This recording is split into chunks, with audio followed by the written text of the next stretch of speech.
Hello world, I'm Chris Pirillo, and you're watching what may very well turn into an ongoing series of videos in this channel. You're kind of like taking part in a beta test, whether you want to or not, and hopefully you do. We're looking for your feedback. The idea is pretty simple. We want to produce a show that's fun, informative, and something that you would probably watch in another YouTube channel anyway.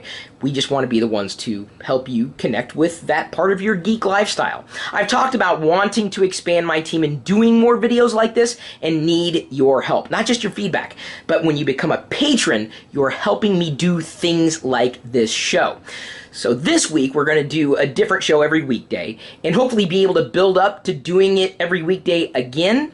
But you got to remember, we can only do that when we have more support from you as a potential patron.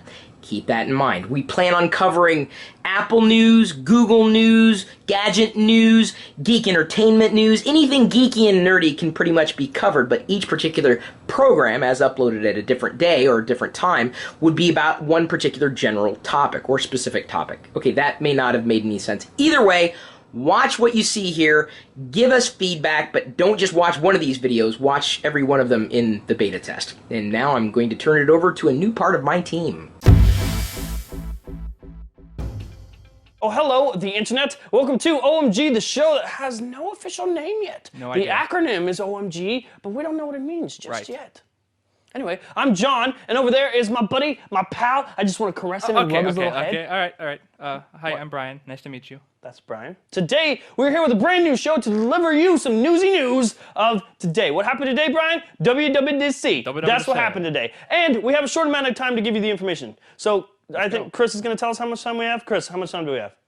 About as long as it takes for me to change into a new t-shirt. Okay, cool. So first of all, number one, let's remember that this is WWDC. So for those of you that expected to see a lot of hardware and hardware in general and be surprised by Apple with their iWatch or the iPhone 6, let's not be mad at them. The Worldwide Developers Conference. This does not stand for the Worldwide Give Me the iPhone 6 Now because you said you would conference. That's not what this is, right, Brian? Am I right? Am I right? I'm right. So the first announcement was, of course, OS X 10.10. OS X 10.10. Yosemite is the name. That's easier. That's easier to remember. Now with this, we're getting more visual adoption from iOS. Then you have something they're calling continuity, which is in fact continuity at its finest, which we'll talk about in a second. Bingo. Some more integration with Spotlight searches. Spotlight searching.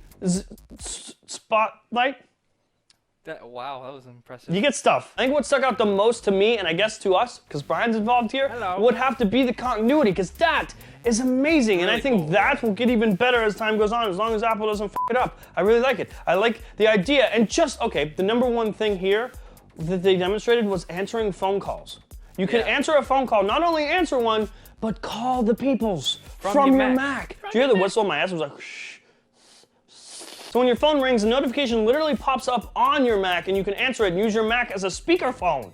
What? And when you're on a website, say you're like, I want to go to this tasty restaurant, but I want to call and make a reservation. So the website has a phone number most of the time, right? Most of the and time, you can just click it and call it from your Mac, because why not? Exactly. Also along the lines of continuity, you can now message anyone from your Mac. You can now text anyone from your Mac, Brian. Now, iMessage has been integrated into OS X before, which is great, but those people with the green bubbles, you know, I have an iPhone, right? But you don't, Brian. I do not. You're not my true friend, I don't think. Okay, that's so if you were to text me and I was on my Mac, right? I'm typing, I would never get that message from you. I'd have to check my phone because you don't have an iPhone. No. You don't have one. You don't.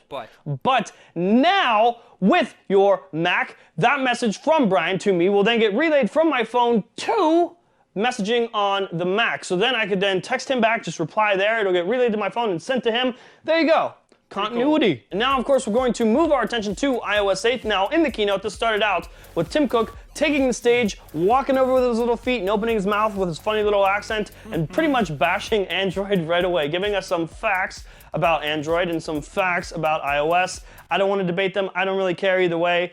I don't care. And what stood out to me here was that he made fun of Android and basically saying that most Android users have an old version of Android that may be like 4 years old, so they don't have the new features from Android.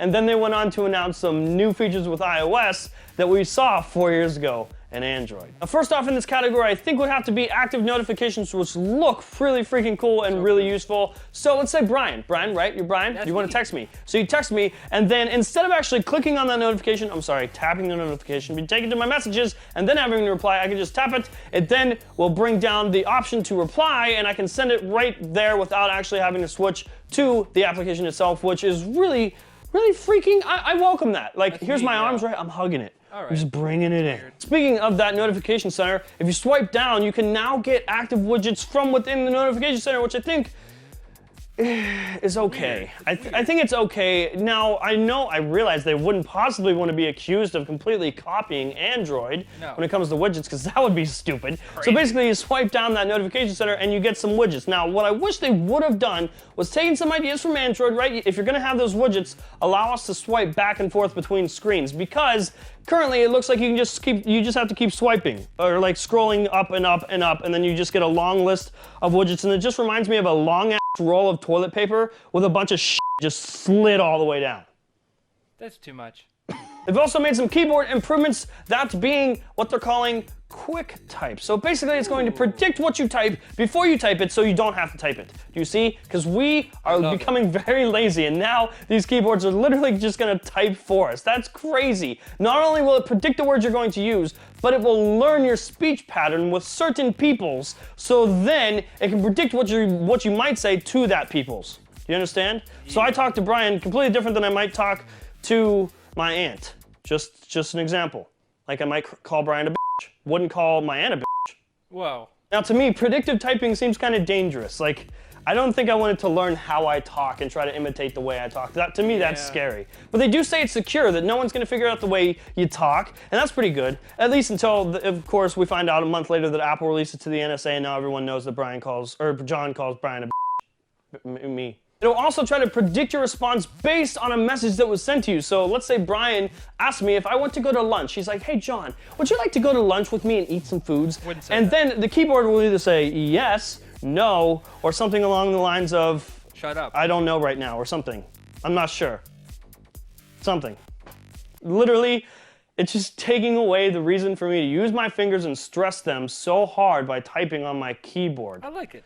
It's a hard reality. Another really cool feature that they've added into iOS 8 pertains to messages. From the keyboard, you can now send off audio messages or video messages. That is really cool. And the videos don't have to be natively stored on your device. It can just be kind of like a Snapchatty thing, right? Yeah. So basically, when I first saw the audio thing, I got really scared because I thought it was some form of dictation. So when you hold it and then you swipe up, you say words and then you release and it gets sent off immediately. Just trusting it. Yeah, you're just trusting it to spell everything right. But then I realized it was audio and I felt like an idiot. I still feel like an idiot. Now speaking of that keyboard, they're now going to allow third-party keyboards. They're going to allow you to install third-party keyboardness. And of course, what did they demo? The swipe keyboard. Of course. I don't know. See how it goes. They've also announced a brand new feature they're calling family sharing, which looks really cool. So basically, you can link up to 6 devices for your family members. And along those devices, you can share things like purchases, photos, calendars, and reminders. It all looks really cool, but something that stuck out to me was they demoed something, right? Yeah. So, Brian, you're my kid. You're my kid. You're like 4 years old, right? And you're playing, I bought you an iPhone. I don't know why, but you have an iPhone, right? I don't. And let's say you want to buy something. What app costs money? Angry Birds Deluxe Edition Flappy Bird. That's it. It's an app and it costs $6, but you can't buy it because you're a kid. You're 4 years old, so you try to buy it, and it will say that it's going to ask your dad for permission. So then it's going to send a notification to my phone, Dad's phone, and say, "Hey, Dad, Brian's trying to purchase this app. Does he have your permission?" I'll be like, "No, get out the way." I think the coolest feature that comes along with family sharing would have to be the ability to find each other's devices on a little mapsies. So let's say Brian, right? Brian walked far away from me and got lost. I can't find him. My eyes, I can't see him anymore. And he's gone. So now I lost my dear Brian. So I could use this to find him, his location. Or I guess if he just lost his phone, we could find his phone that way. But I think my excuse was cooler. Yeah. If I lost Brian and I had to find Brian to bring him back to safety and cuddle him.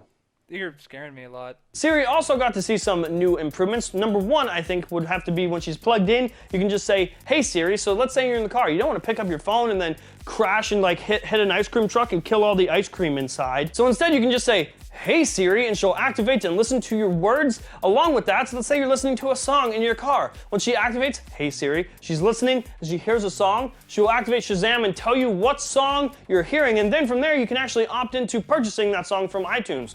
Pretty cool.